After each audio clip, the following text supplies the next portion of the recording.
waste of time. I know I like it when you hold me, but do I wanna call you mine? I swear I'm not trying to lead you on. I promise I'm not lying. I don't know what I want. Halo, selamat pagi. Assalamualaikum warahmatullahi wabarakatuh. Apa kabar anak-anak?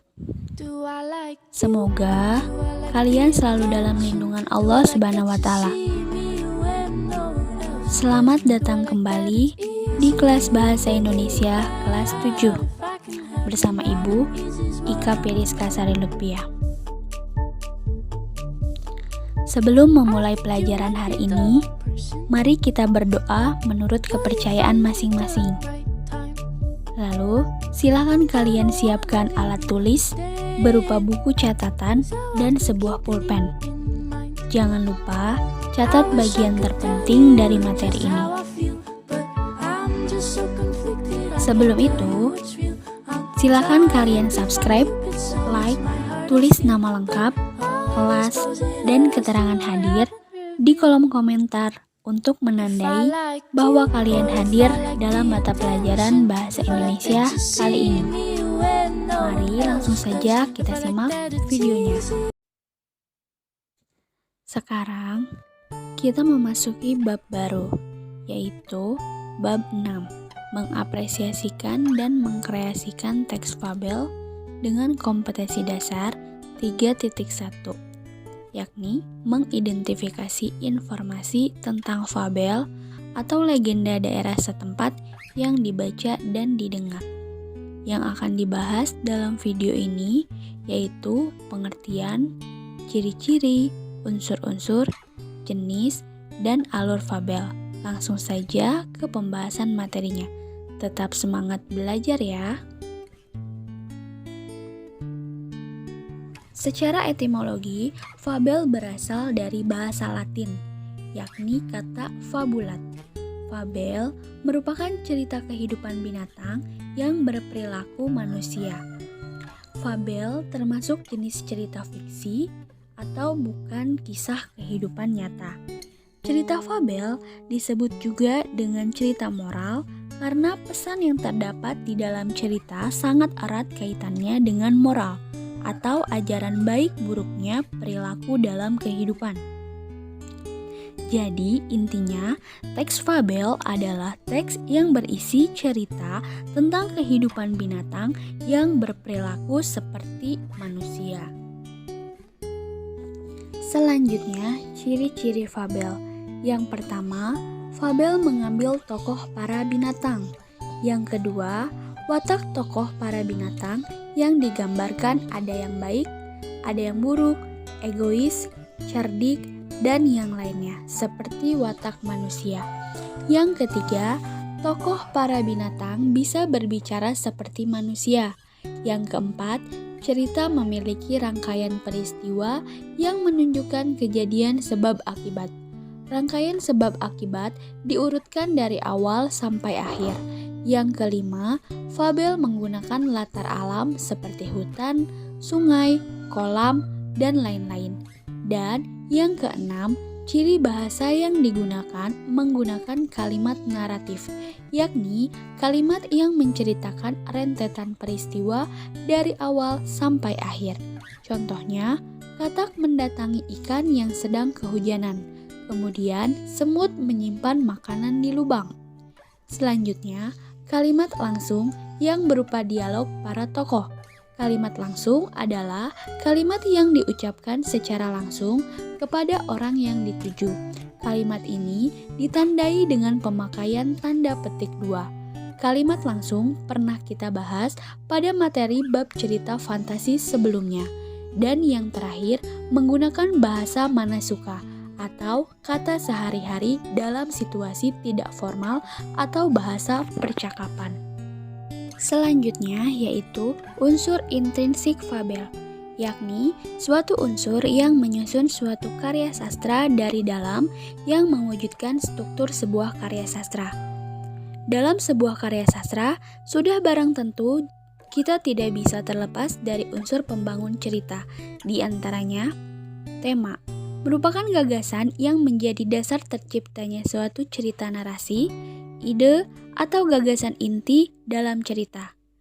Tema dapat ditemukan dari kalimat kunci yang diungkapkan tokoh atau penyimpulan keseluruhan peristiwa sebab akibat pada cerita. Tokoh adalah orang atau hewan yang menjadi pemeran atau pelaku utama dalam cerita. Jenisnya ada tokoh protagonis, antagonis, tokoh utama, dan tokoh pembantu. Ciri tokoh utama adalah sering dibicarakan, sering muncul, menjadi pusat cerita atau menggerakkan jalan cerita, sedangkan tokoh pembantu adalah tokoh tambahan. Selanjutnya, penokohan, yaitu pemberian karakter pada tokoh. Karakter bisa bersifat protagonis, merupakan tokoh utama jalannya suatu cerita yang menjadi fokus penting untuk pergerakan alur cerita. Biasanya, tokoh ini divisualkan memiliki sifat yang baik. Kemudian, antagonis merupakan tokoh penentang atau lawan tokoh utama. Untuk mencapai tujuannya, biasanya divisualkan memiliki sifat jahat. Lalu, tritagonis merupakan tokoh pembantu. Biasanya divisualkan menjadi tokoh penengah dalam konflik cerita. Watak tokoh yaitu suatu hal yang menggambarkan watak atau sifat karakter suatu tokoh. Karakter tokoh dapat digambarkan dengan baik, jahat, pemalas, berani, bertanggung jawab, dan lain-lain. Unsur selanjutnya adalah latar, yaitu tempat dan waktu kejadian serta suasana dalam sebuah cerita. Jenis latar diantaranya latar waktu yang menunjukkan waktu dalam cerita, misal pada pagi hari, siang hari, sore hari, dan lain-lain. Lalu ada latar tempat yang menunjukkan tempat dalam cerita, misal di hutan, di sawah, sekolah, dan lain-lain. Lalu ada latar suasana, yakni yang menggambarkan keadaan dalam cerita tersebut, misal bahagia, sedih, ketakutan, mencekam, dan lain-lain. Latar sosial adalah latar yang mengacu pada hal-hal yang berhubungan dengan perilaku kehidupan sosial masyarakat, misal kesederhanaan, keramahan, dan lain-lain. Unsur selanjutnya yakni gaya bahasa. Bahasa yang digunakan dalam teks fabel variatif, ekspresif, dan menggunakan ragam percakapan atau bukan bahasa formal. Unsur selanjutnya adalah sudut pandang, merupakan arah pandang seorang penulis dalam menyampaikan sebuah cerita, sehingga cerita tersebut lebih hidup dan tersampaikan dengan baik pada pembaca atau pendengar. Dengan kata lain, sudut pandang merupakan cara penulis memandang atau menempatkan dirinya dalam sebuah cerita. Sudut pandang atau point of view adalah sebuah teknik bercerita yang akan membuat rasa yang berbeda pada alur dan cara penyampaiannya. Dengan sudut pandang, penulis seolah-olah dapat menjadi pelaku utama atau menjadi orang lain dalam cerita tersebut. Ada beberapa jenis sudut pandang, diantaranya sudut pandang orang pertama, biasanya menggunakan kata ganti aku, atau saya, atau juga kami. Pada saat menggunakan sudut pandang orang pertama, kita seolah-olah menjadi salah satu tokoh dalam cerita yang sedang dibuat. Kemudian, ada sudut pandang orang ketiga. Pada teknik sudut pandang orang atau pihak ketiga, kata rujukan yang digunakan adalah kata ia, dia, atau nama tokoh, dan juga mereka jika penggunaan kata ganti jamak.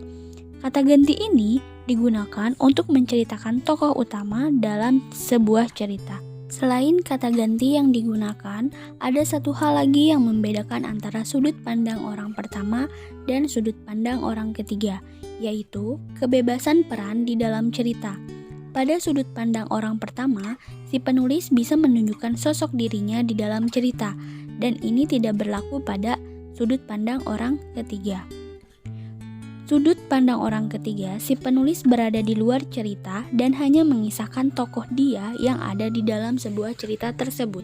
Unsur intrinsik yang terakhir pada teks fabel adalah amanat, yaitu pesan yang disampaikan pengarang pada pembaca. Pesan ini bisa disampaikan secara langsung oleh penulis melalui tulisannya yang dituliskan di akhir cerita atau yang disebut dengan eksplisit, atau bisa juga yang dimaknai secara langsung oleh pembaca yang disebut dengan implisit. Sekarang, silakan kalian buka buku paket Bahasa Indonesia yang warna biru halaman 195. Kemudian, bacalah teks fabel yang ada pada halaman tersebut dengan judul Belalang Sembah. Selanjutnya, mari kita telaah unsur intrinsik dari fabel Belalang Sembah. Sambil menelaah, silakan kalian buka buku paket Bahasa Indonesia Kemendikbud edisi revisi 2017 yang warna biru halaman 195. Tema dari teks fabel yang berjudul Belalang Sembah adalah pelajaran hidup, yakni bijaklah dalam menyiapkan masa depan. Tokohnya ada belalang sembah dan para semut. Penokohannya, belalang sembah termasuk jenis tokoh antagonis, yakni tokoh utama penentang atau lawan tokoh untuk mencapai tujuannya.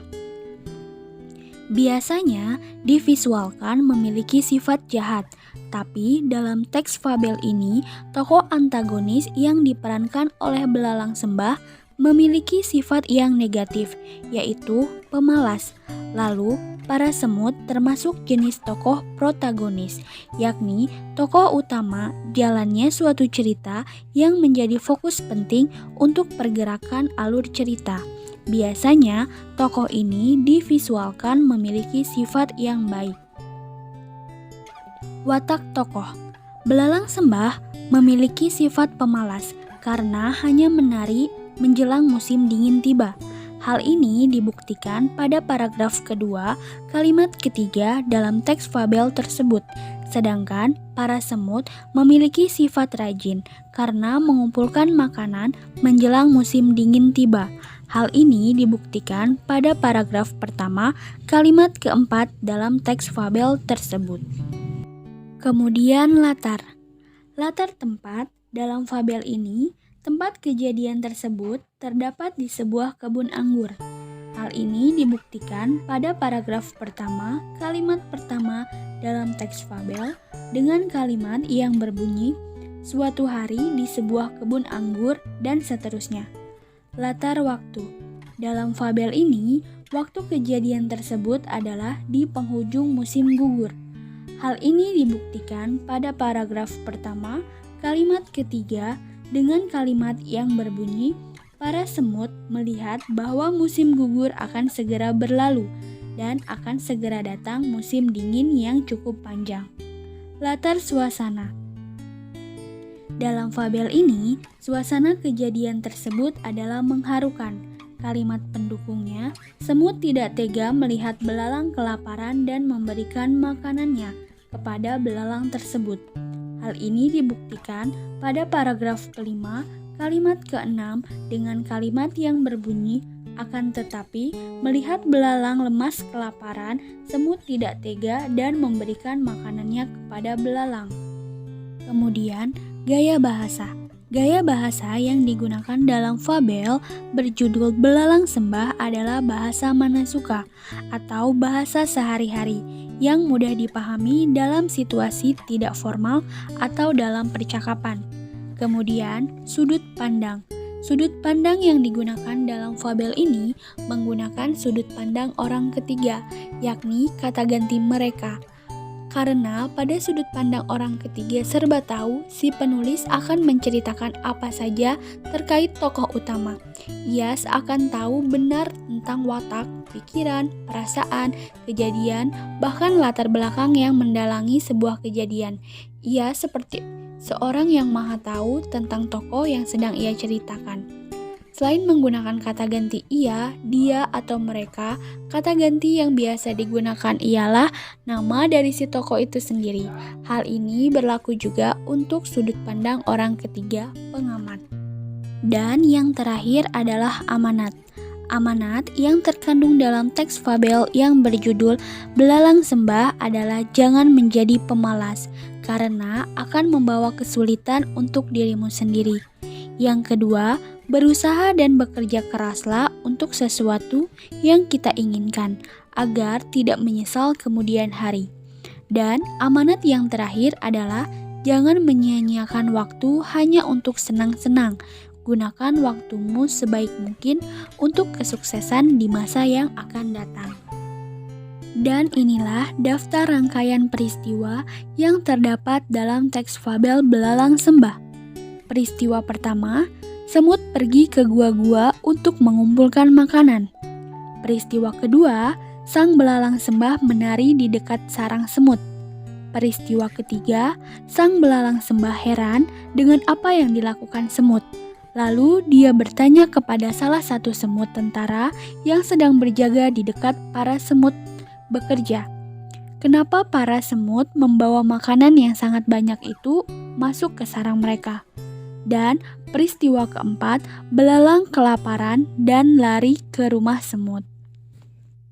Kita lanjutkan ke jenis fabel.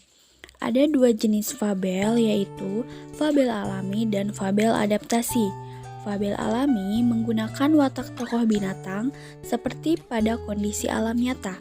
Misal, kura-kura diberi watak lamban, singa, buas, dan ganas. Selain itu, fabel alami menggunakan alam sebagai latar, misal hutan, sungai, kolam, dan lain-lain. Fabel adaptasi, yaitu fabel yang memberikan watak tokoh dengan mengubah watak aslinya pada dunia nyata dan menggunakan tempat-tempat lain sebagai latar, misal di rumah, di jalan raya, dan lain-lain. Misal, landak yang pemalu berulang tahun di rumah makan. Dan pembahasan yang terakhir adalah alur fabel. Ada dua jenis alur fabel, yaitu alur dengan koda dan alur tanpa koda. Fabel dengan koda adalah fabel yang menampilkan pesan secara eksplisit atau jelas di akhir cerita. Dimulai pengenalan, mulai munculnya masalah, masalah memuncak, dan ditutup dengan pemecahan masalah dengan pesan-pesan eksplisit atau yang dituliskan di akhir cerita oleh penulis. Yang kedua, alur fabel tanpa koda adalah fabel yang menampilkan pesan secara implisit atau tersirat di dalam cerita. Alur ini dimulai dengan pengenalan, kemudian mulai munculnya masalah, lalu masalah memuncak dan ditutup dengan pemecahan masalah dengan pesan-pesan yang implisit, yaitu makna yang tidak dapat ditangkap langsung oleh pembaca. Biasanya pembaca harus menyimpulkan dulu maknanya. Selain itu, makna implisit sifatnya tersirat, disampaikannya secara halus, tidak dapat ditangkap langsung oleh pembaca. Sekian pembahasan hari ini. Semoga materi yang Ibu sampaikan dapat dengan mudah kalian pahami. Jangan lupa subscribe, like, tulis nama lengkap, kelas, dan keterangan hadir di kolom komentar untuk menandai bahwa kalian hadir dalam mata pelajaran Bahasa Indonesia kali ini. Tetap semangat belajar dan jaga kesehatan. Wassalamualaikum warahmatullahi wabarakatuh.